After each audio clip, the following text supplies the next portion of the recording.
인간 생명의 끝은 어디인가? 장수는 영원한 인간의 희망이다. 오래 살고 싶은 욕구는 과거나 현재나 인간에게는 화두다. 과연 인류는 생명을 얼마나 연장할 수 있을까? 영생은 가능할까? 하지만 인류가 만든 언어에 의하면 세상에 존재하는 삼라만상은 시작이 있으면 끝이 있다. 이 말을 만든 인류는 그러나 이 말에 역행하려는 노력을 끝없이 경주한다. 장수가 인간의 희망을 넘어 현실이 된 지금, 우리가 얼마나 오래 살 수 있는지를 두고 벌어진 세기의 내기는 이를 웅변하고 있다. 생물학자와 인구 통계학자의 자존심이 걸린 한판의 승부가 그것이다. 그들은 무려 150년 후를 내다본 내기를 건다. 과연 인간의 수명은 어디까지 늘어날 수 있을까? 이 논쟁의 주인공은 미국 엘라베마대의 스티븐 오스테드 교수와 일리노이대의 스튜어트 올샨스키 교수다. 한 사람은 150세까지 사는 사람이 나온다라는 주장이었고, 한 사람은 절대 불가능하다는 이야기였다. 150세까지 사는 사람이 나온다고 주장한 스티븐 오스테드 교수는 2000년대 초 이렇게 당당하게 말했다. 2150년쯤에는 반드시 150세까지 사는 인간이 등장할 것이다. 하지만 절대 불가능하다고 언급한 스튜어트 올샨스키 교수는 그런 일은 절대 없을 것이다 라고 반박했다. 그들은 말로 끝내지 않고 각자 $150를 걸고 이를 150년간 주식시장에 투자하기로 합의했다. 150년을 지나야 찾을 수 있으니 그들이 만질 수 있는 돈은 분명 아니다. 장기 투자로 인해 2150년에는 이 금액이 약 $5억 달할 수 있는 엄청난 돈으로 불어난다. 그리고 150세 인간이 등장하면 오스테드 교수의 후손이, 그렇지 않으면 올샨스키 교수의 후손이 그 돈을 차지하게 된다. 그야말로 생명 연장의 꿈을 놓고 벌어진 희대의 내기라 할 수 있다. 과연 누가 승리할지 궁금증을 더한다. 150세뿐만이 아니라 영생을 언급한 학자가 있다. 사피언스로 세상에 잘 알려진 이스라엘의 역사학자 유발 하라리가 그 사람이다. 그는 호모데우스라는 또 다른 그의 저서를 통해 인류가 곧 영생을 추구하게 될 것이라고 주장했다.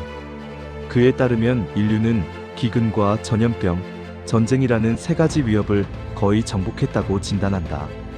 그리고 새로운 인류의 목표로 영생, 행복, 신성을 추구한다고 언급하며 이 중 영생의 추구는 인간의 본질적 핵심 가치이며 그 궁극적인 목표는 죽음을 극복하고 영원히 사는 것이라고 보았다.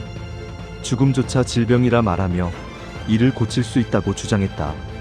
시작과 끝을 본 인간으로서 영생은 당분간 실현 불가능하겠지만 수명 연장은 기술적으로 가능하리라는 시각이 지배적이다.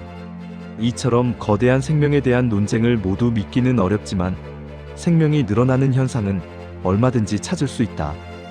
가장 가까운 예가 기대 수명의 연장이다. 세계는 지금 빠른 속도로 기대 수명이 늘어나고 있다.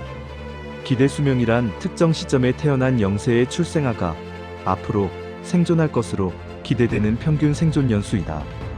쉽게 말해 현재의 사망률 추세가 지속된다고 가정했을 때 새로 태어난 아기가 평균적으로 몇 살까지 살 수 있을지를 예측한 수치이다.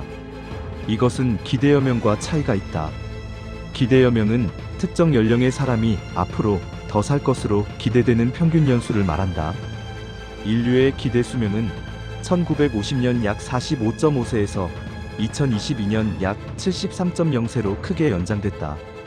이는 앞서 언급한 의료기술의 획기적 발전에 힘입은 바 크다. 또한 급속한 고령화를 가져온 주요 원인이기도 하다. 이러한 추세는 줄어들 기미는 없어 보인다. 현재 항노화 연구를 비롯해 인공장기 기술의 발달, 그리고 인공지능을 접합한 디지털 헬스의 활용 등을 통해 미래 인간의 수명은 100세를 지나 120세를 바라보는 시대를 예측하게 한다. 우리나라는 이보다 한 발 앞서가고 있다. 2024년 우리나라 기대 수명은 약 83.7세이다.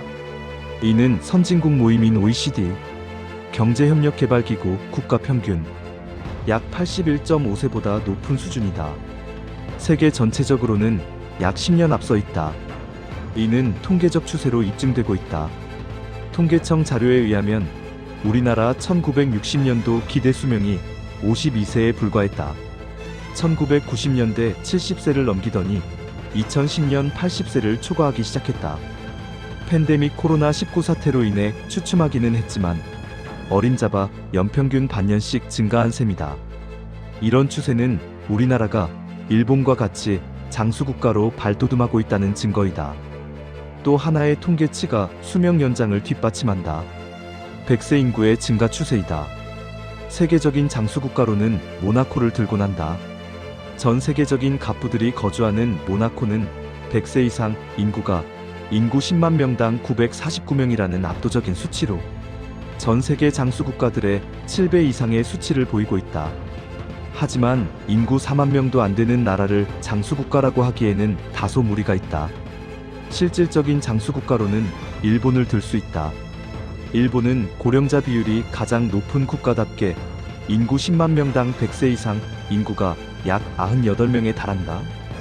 이 수치로 계산하면 2024년 현재 인구가 1억 2,300만 명이므로 100세 이상 인구가 10만 명이 넘는다는 이야기다. 우리나라는 일본만큼 100세 인구 비율이 높지는 않다. 그러나 지속적으로 증가하는 추세다. 통계청 장래인구 추계에 의하면 2023년 현재 100세 인구는 8,617명으로 나타났다. 이는 2000년 934명의 9배 이상의 수치다. 이런 추세라면 우리나라도 조만간 10,000명을 넘을 것으로 예상된다. 아직 일본과 비교할 때 낮은 수치이지만 기대 수명 연장을 뒷받침하는 증거 자료로는 부족하지 않다. 인생 100세 시대라는 말이 거짓이 아닌 시대를 맞이하고 있는 것이다.